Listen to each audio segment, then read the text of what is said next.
MSW Media.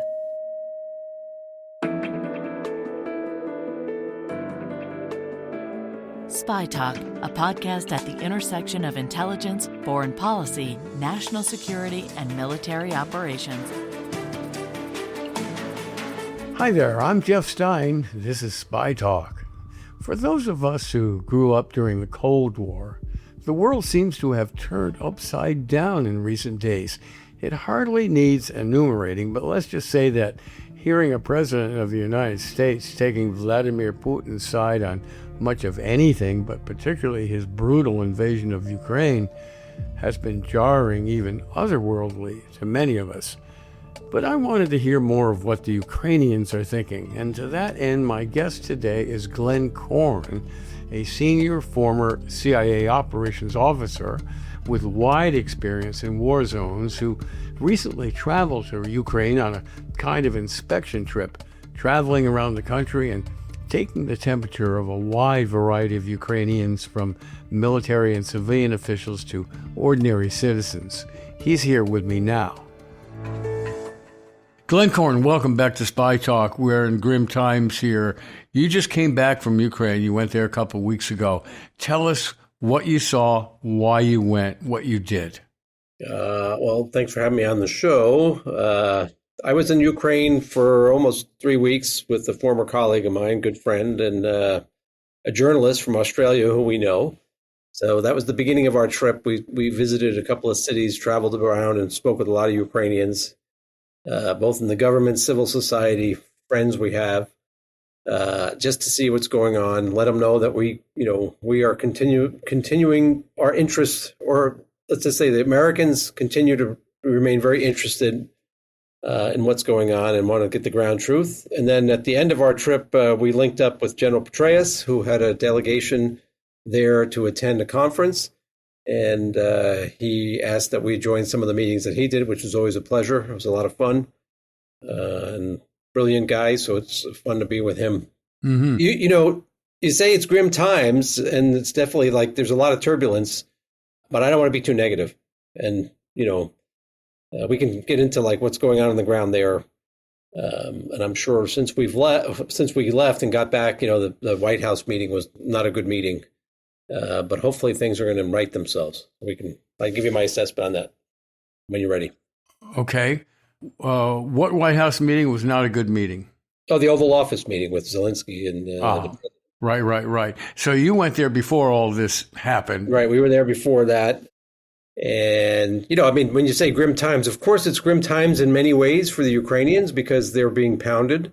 Mm-hmm. The Russians continue to every night we were in every city we were in, there were air raids, either cruise missile strikes or drone strikes. Thank God for the proficiency of the Ukrainian anti-aircraft units. That's run by the Ukrainian Air Force, and for the assistance that they've gotten from the United States and other allies. Mm-hmm. But, they shoot down almost everything the Russians throw at them, but the Russians do get through sometimes, and it's sad to see, and that is grim.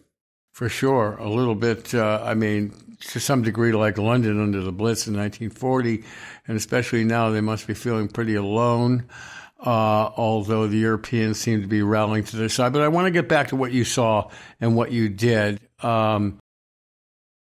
Did you feel a sense among the Ukrainians you talked to that they had a shot at throwing back the Russians and maybe regaining territory? What was the attitude or the mood? Honestly, I would say, Jeff, we were there in September as well for a couple of weeks. And even then, the Ukrainians were saying they want peace. They want this war to stop. I think they realized that the opportunity that they had in 2022 to expel the Russians was lost. It wasn't lost because of them. It was lost because we hesitated in providing them the support they needed to sustain their counteroffensive, which was going very well. Everything since that point has kind of been back and forth for them. But I think most Ukrainians that I spoke with realize that they're not going to be able to take back their territory militarily in the near term. They want peace. There are different opinions on whether or not they want some of the territory that's been occupied. And just unofficially, some people were saying some areas that the Russians have occupied they don't want back because the Russians have destroyed it, and it would take a lot to rebuild it.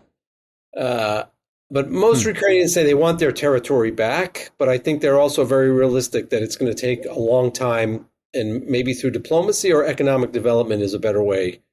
And the examples that we heard, and West Germany, East Germany, unification of the Germanys after the Cold War, the Baltic states, which were initially, we never recognized that they were not independent countries. And I give the example a lot of Nagorno-Karabakh and Azerbaijan, a country which for almost 30 years had to accept, or never accepted, I shouldn't say that, I correct myself. They had to live with the fact that their territory, in their view, was occupied by a foreign force. And it took them 30 years to get it back, but eventually they got it back.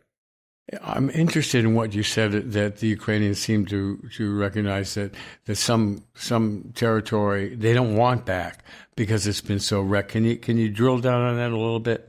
Well, some again, this is some, not everybody, but some were saying that the Russians have done, they've basically brought in, which is the Russian game plan. They've done this before. They brought in they're colonizing some of these areas, or they're brainwashing the citizens of some of these areas. Of course, there's been a lot of destruction and not a lot of economic development. And, if you look at the history of some of the areas that are being fought over, there was already a large Russian population, and the Russians are just reinforcing that and undermining whatever influence the Ukrainians had, or the Ukrainian state. But again, I want to stress that that's just some of the Ukrainians I spoke with. Others made it very clear they want all their territory back. But very few said we're ready to take it back militarily. And almost everybody we spoke with said we're ready for peace. We're ready for a ceasefire. And of course, the issue is we just need some guarantee, some level of confidence that the Russians are not going to reinvade in 2 years, or not be allowed to reinvade in 2 years to 3 years to 5 years, which is, again, the Russian playbook. And, of course, they're saying that the terms that Putin is proposing right now for a peace deal, they can never accept, because they realize that if Putin gets his way, many of the people that have been fighting for the sovereignty of Ukraine will die with a bullet in the back of their head in the basement of a building, which is an ugly thought, but there's a region with a lot of ugly history. Right. There's some commentary you see here in the West saying that the Russians are equally exhausted by the war, that they can't keep up this level of commitment. Losses are just too much. What do you think of that? Oh, I agree with that. I think that the Russians are struggling. I think that Putin's trying to give us, here in the West, in Washington, the impression that everything is fine, that he can outlast Ukraine and he can outlast the West. I think that is a Potemkin village. That's a ploy that he's using. I don't think it's true. One of the people we spoke with, the mayor of Kiev, when we spoke with him, who is a world champion boxer, and by the way, a pretty impressive guy, he said it's like a boxing match. Sometimes when you're in like the 12th or the 13th round, you're aching, you're tired, you're exhausted, your head hurts, your fists hurt, your whole body's in total pain, but you have to remind yourself that your opponent is also in the same situation, so you don't give up. And I think it's important to remember that the Russians are also struggling. Okay, good. You're a career CIA operations official, so I want to ask you about this intelligence sharing. How important was it to Ukrainian success on the battlefield and beyond with the missile strikes into Russia? And how important is it that the intelligence sharing, or how damaging will it be that the intelligence sharing has been cut off? Yeah, Jeff, I don't really want to comment on that because I don't know the details. I have to stress that when I retired, I wasn't working that issue. I was working in another country and other issues. I don't really know. I mean, I'm sure that whatever assistance we've given has been helpful. I'm not sure the details of what the parameters of the stand down are. I do understand that the National Security Advisor said that there's hope that things will go back to normal or things will be worked out. There are some disagreements between Kiev and Washington that they're working through. And I will say this, the Ukrainians themselves are very, very proficient and they're very good. And so I would kind of turn this on maybe around and say, if we lose the collaboration with the Ukrainians, we're losing something very serious because they're really good at what they do. Mm-hmm.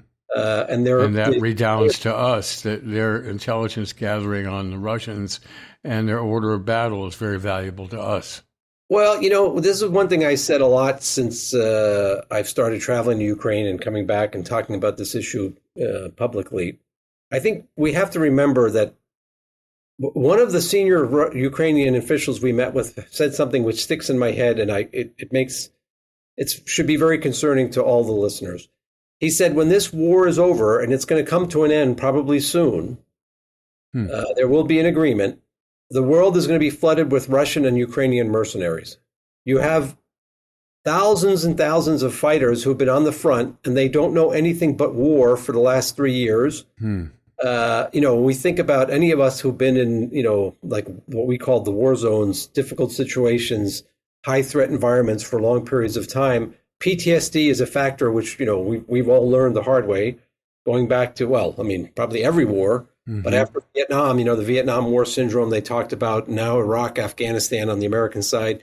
I would say what the Ukrainians and the Russians are looking at is that on crack. Okay?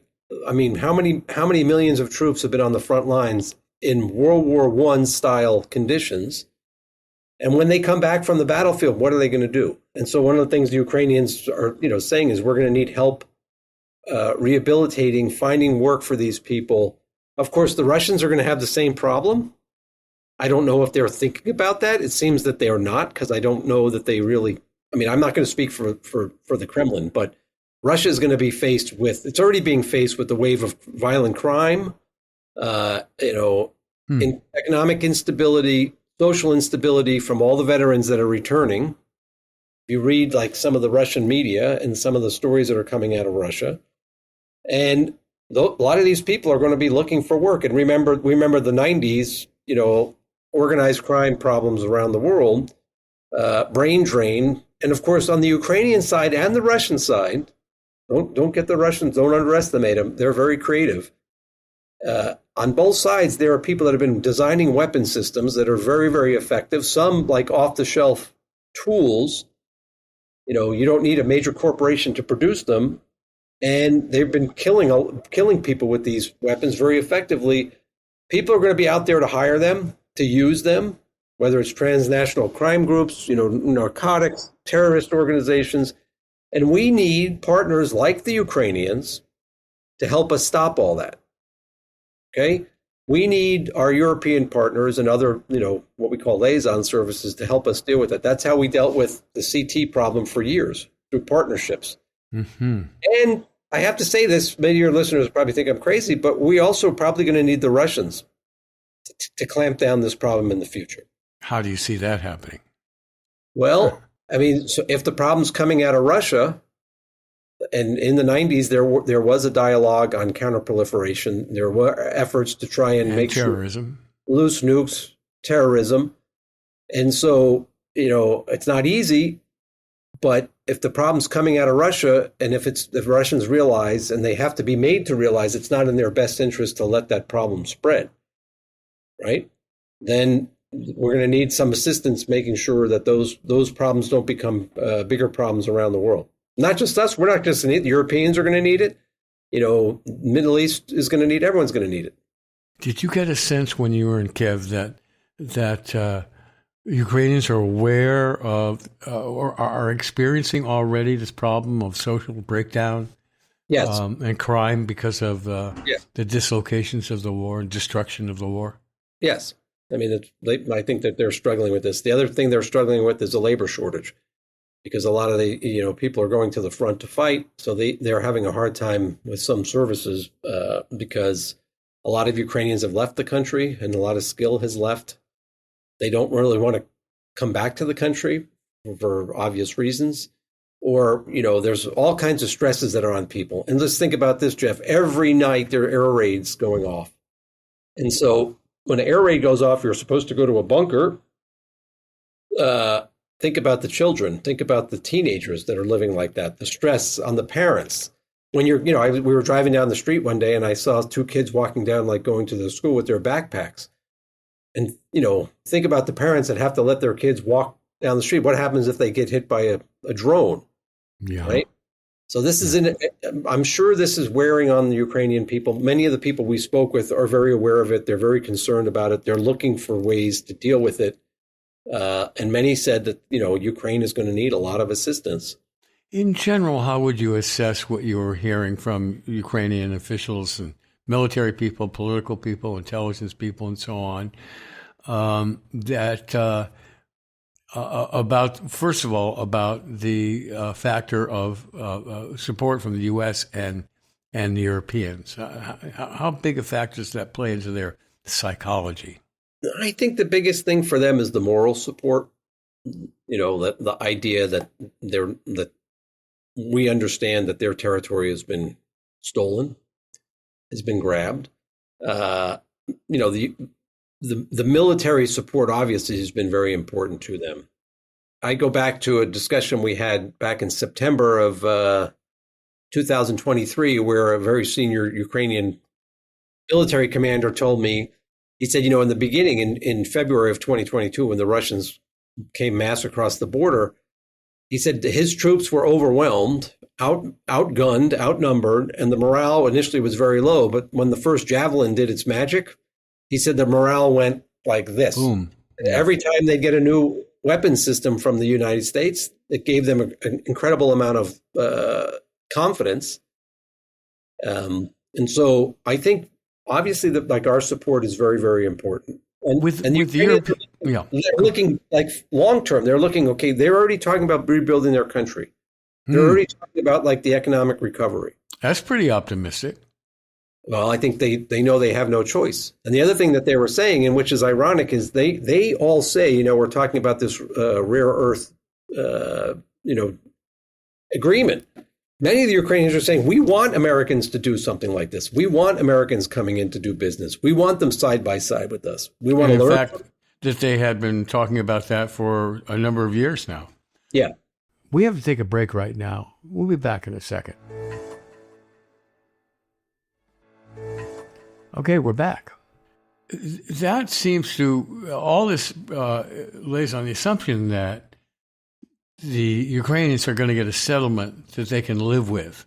What if they don't? I mean, now events are moving so swiftly. I mean, we just have in the last 48 hours Europeans really standing up and saying, we are going to defend Ukraine. Now, a lot of that could be just, there's a lot of talk about defending. Actually, putting the rubber on the road, with actual weapons and intelligence support.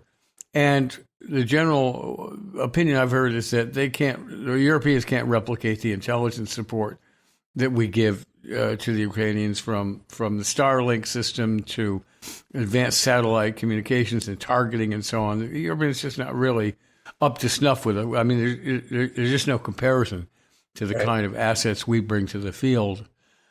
So let's say the Europeans don't actually show up in the battlefield, can't supply on their own, can't agree on a stabilization measure like putting European troops into Ukraine. So the Ukrainians have to settle for something else. Can you see from what you saw and the conversations you had in Ukraine, do you get the sense that they're going to fight on in some form anyway if they're forced to concede a lot, that they would continue, and this goes to your point of what happens to all these fighters, that there's at least some Ukrainians are going to continue to fight against the Russians no matter what? Well, yes. I mean, first of all, many of the Ukrainians that we know were saying is, look, if we have to go by Putin's terms, the terms that the Russians have proposed, that's basically death for us. Right. And it's better to fight with the shovel on the front line and die that way than to be, executed or thrown in jail for the rest of our lives. Right. Yep. And that's a very visceral thing. These are guys that have been on the front fighting and protecting their homes, protecting their villages. They realistically, I think many of the Ukrainians understand the U.S. is not going to put troops in Ukraine. The U.S. is not going to, NATO is probably going to be a long haul, if ever. They've talked about different variations of the Europeans. And when we say Europeans, what does that mean? I mean, there's different powers, different influence, different levels of commitment and support, right? If we talk about the issue of Europe, I have to say this administration, I agree with them. They warned the Europeans for 4 years when they were in the White House before that the Europeans were not paying up their share of for the common defense. They kept doing business, and I remember this very clearly. They kept doing business with the country that they were saying that we need to protect them from and is dangerous. They didn't listen on Nord Stream. They didn't listen on Huawei.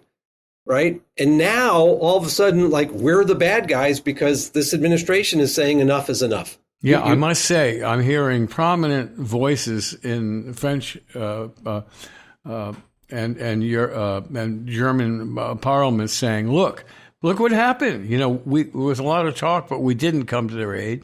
This is from Hawks, right? Say, okay, now we got to do it. Right. Because Trump's abandoning Ukraine.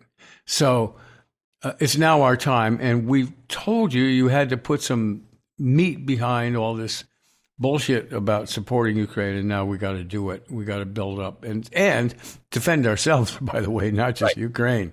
Right. Well, I mean, again, I don't agree with the premise that Trump is abandoning Ukraine. I think he's taking. Well, let me ask you about that. What is your sense that this is all a ploy? I think that first, I find it amazing that people have been so upset that he's talking about he wants a peace deal. He wants this fighting to stop. I think the Ukrainians want it to stop. I'm sure a lot of Russians want it to stop, and we should want it to stop. So it's a noble intent. I think the way that the president is approaching it, I don't understand completely, but I keep remembering that, when Ronald Reagan was the president and he decided to engage Gorbachev, all the experts said he was wrong. If you go back and look at the history, they all criticized him. Kissinger. I wouldn't say all. a lot of people criticize him. He's just a cowboy. He's an actor. He doesn't really understand. And he was right. And so I think we have to. Everyone's but he didn't give away the store before the negotiations. Well, we don't know, right? I mean, I think a lot of people are jumping to conclusions. I'm not on the inside. I don't know. I'm not privy to what we're offering or not offering. And so I think, unfortunately, this spat with Zelensky didn't help because it gives an impression that we're abandoning Ukraine. I don't really think we're going to abandon Ukraine. I hope we're not. And I don't know what's being told to Putin. I mean, when President Trump came to office, on the first day he was in the Oval Office, he said, I'm going to, if the Russians don't make peace, I'm going to make them pay a price for it. Right. And I hope that that's also in his plan, that if Moscow refuses to cooperate and refuses to give us, come to the peace table and negotiate sincerely, then they're going to be made to pay a price. And I hope, one of the things is we're stopping aid for the Ukrainians. My own view is we should also tell the Russians, if you keep attacking Ukraine, like launching these missile attacks and these strikes on civilian targets, that is not sincere sign that you're ready to make peace. And we can't, we're not going to deal with that. We should not make the mistake we made in Syria, where we were negotiating with them and they were continuing to kill Syrian opposition, continuing to launch airstrikes as they had their diplomats sitting in Geneva or wherever, Vienna, wherever the Astana, saying, oh yeah, we want an agreement. And then you'd find out that they launched 3 more airstrikes. That is not, in my opinion, we should not allow that to happen. Well, I don't want to belabor the point, but it seems to me when you're cutting off intelligence sharing and arms deliveries and telling the Russians that they can, your opening ploy is to give the Russians what they want, and Ukraine expressing sympathy with Moscow, more sympathy to Moscow than Ukraine, then there's something out of whack here. If this is some sort of negotiating ploy in which the administration will come around to backing Ukrainian resistance, which everyone recognizes is Europe's resistance and tied to our own national security, then I'm all for it. And I hope it turns out that way, from your lips to Allah's ears, as they say. Yes. Well, again, I think this is too early to jump to a conclusion. I don't know. I mean, what do we know that is being offered to Moscow other than, we've started a dialogue with the Russians, which, by the way, the Biden administration did when they came into office. Every administration since Putin has been in power has tried to dialogue with him. So, Clinton reset. Right. And after they invaded Georgia. Yeah. So Mistakes were made. Well, okay, mistakes were made, but it's also, there's nothing wrong with like diplomatic dialogue. It actually can be very useful. Totally.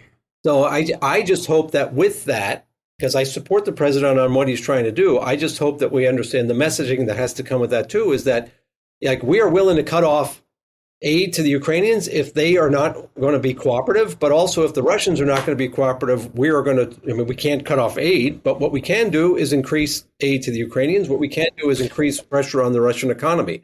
I don't know how much more cooperative the Ukrainians can be except to carry the fight for us in Europe, but that's my point of view. But what you're saying, if I could sum up accurately, is that your trip to Ukraine gave you great hope that the Ukrainians remain strong despite all their setbacks and problems. They're worried about the future like they should be. And we all should be, and what the fallout from this long war is going to be. I mean, again, the Ukrainians, despite all the problems they have, and they have problems, they continue to put on a good face and they smile. And, I don't think it's just a dog and pony, because we talk to all kinds of different people in different places. We see, like, for example, we were in Odessa, downtown Odessa on a Sunday, and the air raid sirens go off, and there the people are walking their children, like they're still out in the sunshine. And we were with some Ukrainians, and I asked one guy, I said, what should we do? He said, go get a beer. I mean, they refuse to be cowed by like this. But deep down, of course, they're feeling the pain. They're suffering, and they want to end to the war. And what I would say is I've seen from the people, the majority of people we speak with, they're very realistic that, they want to come to an agreement, and they're willing to work with the United States for that agreement. We can talk about the way that Zelensky handled this. I think he also kind of bears some of the responsibility for that breakdown in the Oval Office, because he had an opportunity, and I think he misplayed his. I think he misread the audience, and that was not good. And we have a president of one country who has one thing in his mind all the time. We have another president of another country. Unfortunately, I don't know that the president of the United States has to answer the American people, and I don't know that the American people want to continue to fund this war forever. I think they've shown that they don't. I don't think they want to give away Ukraine to the Russians either. I hope not. We don't want a president mouthing approval of Russians in the way it's been done so far. But I'm tempted to just leave it at that. But I had to ask you one small bore question. How much of a threat is internal security is internal security a big problem with the Ukrainians? There's still a number of pro-Russian politicians around. There have been some dismissals of senior intelligence and military officials whose loyalty was suspect and so on. Do you have any assessment of that? Well, this is where it gets very complicated. When we were there, the SBU arrested one of their senior officers for allegedly working for Russian intelligence, right? I think what's very complicated, Jeff, is that a lot of the people are complaining about what's going on politically. Right? They complain about corruption. They complain about, problems. And it's very hard to weed out what is maybe Russian disinformation seeping into the network, like into the information sphere, and what is legitimate. But you can't immediately say, no, there's no problems, everything is great, honky-dory, because that is not true. And you also can't jump to the conclusion that everything is horrible and, like Zelensky's a dictator. That's not true. But there were plenty of people that said that they are very concerned that, about what's going on politically, and they feel they're being targeted, or other people are being targeted because they are in opposition to the current administration. Right. And all this is complicated by the corruption issue, which is endemic in Ukraine for decades. Right. And again, my own view, I've come to this conclusion. Maybe I'm crazy, but I think that's why they need American business in there. They need investment in there. I don't think the U.S. government can solve this problem, honestly, but U.S. business can, because if they have Americans side by side with them, they're coming from a system that for years, I mean, going back to the Soviet system, the corruption was a big part of the picture, the way they do business. We heard the complaint of many of the younger Ukrainians that Ukrainians that are in positions of power have the Soviet mentality, right? They're still thinking like from the Soviet times. They need mentors. They need people. And, as an American, I think we could provide that. And U.S. corporations, like we've done in other countries, war-torn countries, when we've helped rebuild them, one of the keys was having U.S. companies in there, executives in there, and then teaching the local population. And this is one thing America does, which I don't know that any other country does this. We occupy a country, or we come into a country, we rebuild the country, and then we turn the country back over to the people of that country. And look at Germany and Japan. Yeah. And our democratization and business efforts didn't work out too well in Russia in the end, but that's maybe not our fault. It's the way they're built. You know what? Democracy, okay, we can talk about Russia for a long time. First of all, I think our goals were a little bit confused and unrealistic. We didn't, which we often do, we didn't take into consideration the local factor, the cultural factor, the historic factor. We just assumed we could just lay this on top, our system on top of Russia, and it would be fine. And, unlike Germany after the war, we didn't have U.S. troops there. Yeah. Unlike Japan, we didn't have an occupation army. And so I remember I worked in Russia in the early 90s, mid 90s, and I think our approach was a little bit confused, and we didn't want to listen to the many Russians that were telling us what you're doing is not working. This is not going to work for us. Like, we need our own local version. Well, we hope we're going to find some stability provided by some kind of Western military presence in Ukraine to keep the Russians out and to help create an environment where the kinds of business opportunities and freedom building opportunities you're talking about can exist and flourish. I mean, that's what we'd all like, right? Right. When we talk about a Western military presence, I think sometimes we're maybe thinking 20 years ago. I think that the Ukrainians have proven they can defend their country when they're well armed, when they're supported. And of course, one of the things we saw too is that the nature of warfare has changed completely. The FPV, the drone warfare, the semi-autonomous weapon systems have made a huge difference. So maybe there's an alternative without having to put U.S. or French troops on the ground. Yeah, I would add, let's restore our cyber warfare programs against the Russians, for starters. So, I mean, I'm more worried than you are, obviously. Yeah, but here's the problem, Jeff. When you say let's restore them, I don't know that we've done away with them. I think there's a lot of speculation, but I don't know that we've stopped them.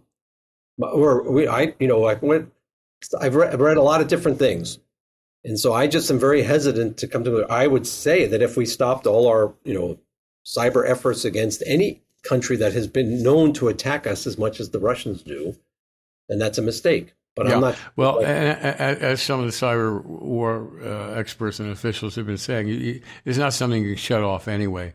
You can dial it up and you can dial it down, but it goes on. It's in the systems. Right. We're in each other's. The Russians are in our pants. We're in theirs. Chinese, etc. So right. It's just a difference of degree. But there's a lot of, as you suggest, there's a lot of confusing information and sourcing coming out of both sides right now, and we have to be careful to parse it and say what's confirmable and what's true. That's right. Unfortunately, my experience when President Trump was in the Oval Office last time was not a very good one with a lot of the media and a lot of people that based on innuendo, anonymous sources, a lot of claims that never were proven to be true. I know in my own experience some things that were said that were untrue. And so I'm now, like many Americans, very, very skeptical. And I think maybe this is a good opportunity for Americans to learn to think critically again and to question everything very carefully and do a lot of research before jumping to conclusions. We see in the information space, it's very easy to find emotional issues to get people spun up. It happens to me every day. I read something and all of a sudden I can feel my blood pressure going up, but then you got to take a step. Oh, wait a minute, let me do some research here. And Well, those are words I live by, and that we live by at Spy Talk. Let's try to get ground truth. right. And with that, thanks, Glenn, for taking out time on a very busy day for you and a very busy time Sorry to come about on this. the show. It's really appreciated. Thanks a lot. Thanks for having me. It's great to see you again. And that's it for this week's Spy Talk. Many thanks for listening.